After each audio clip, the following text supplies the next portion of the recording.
Welcome to our tactics board meeting. This is our mini series talking about the 2-3-1 formation in terms of how it works based on different scenarios within a game. Up here I've got 1-2-3-1, the 1 being the goalkeeper. So because everyone's got a goalkeeper, we generally just call it 2-3-1 formation that we've been using whilst playing 7-a-side, which we're being introduced to more and more. We have 2 in defence.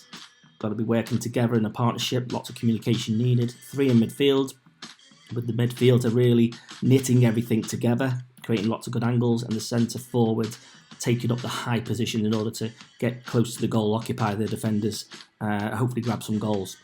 Okay, so that's the overview of the formation as it looks, but it will obviously change shape once the game takes place because you need to move based on where the ball is. All right, so let's start off from playing it out from the back. Okay, this is phase 1. Phase 1, goalkeeper gets the ball. In this scenario, we're going to play it to the defender. Notice how we've stretched the defence. We've separated. We're not compact. Remember, when we've got the ball, we spread out. When we haven't got the ball, we get compact. What we need to do is create diamonds and triangles all over the pitch when we've got the ball. You can see with this shape here, this hash line diamond shape, we've got 4 players here. The centre midfielder has come closer to the ball in order to receive it and act as an option.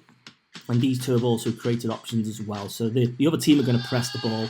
I haven't put them on this board right now. I will do later on, and you'll see how it works. But they're obviously going to close us down. But we're going to create as many options as possible, with the goalkeeper also creating an option as he gets more comfortable on the ball as you get older and you develop.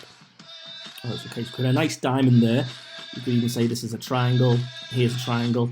Okay. And the other thing we don't want to do is create staggered lines across the pitch. All right, so everyone's on angles pretty much. All right, so if you're in straight lines, it makes it difficult to work the ball up the pitch. So think about that when we've got the ball. Okay, so we played it to our defender. Stop the video there. He's now going to look to play forwards. Our attacker has come forwards or come deeper in order to get the ball. This isn't exactly how you need to play out every single time. This is just a scenario, okay, to show you how you can all work together to move the ball up the pitch. So this play, it says hold up. Hold up play means he's going to take the ball under his care. He's going to look after it by holding the ball up, being strong on the ball, waiting for support from his fellow players, yeah? So he hasn't always got to hold it up. The forward can also receive it, do a cool turn, but he would probably be isolated. So if he loses it, we're not in a great position to win the ball back. We're still quite far back. So ideally, we're able to start passing the ball more and use each other, okay, by creating space, by following these amazing tips, yeah?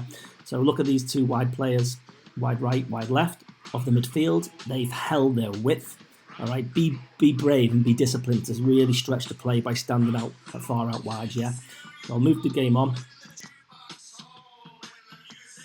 Ball's been played forward. He's recognised he's got width support, so he plays it to his winger, and then he's looking inside. We've got a nice triangle here, and again we've got a diamond shape as well. Perfect.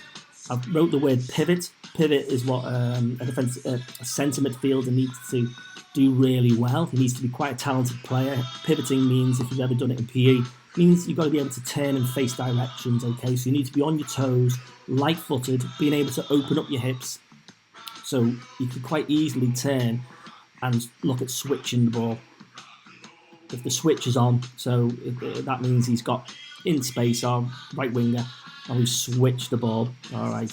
The scenario's changed slightly here, where we've then we're looking to break the press. All right, breaking the press just means we're being pressured by the other team.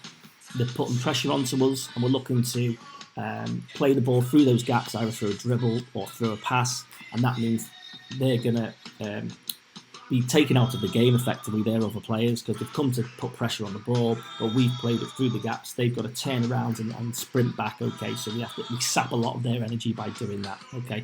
But this is now going into phase 2, so we'll talk about that in the next video.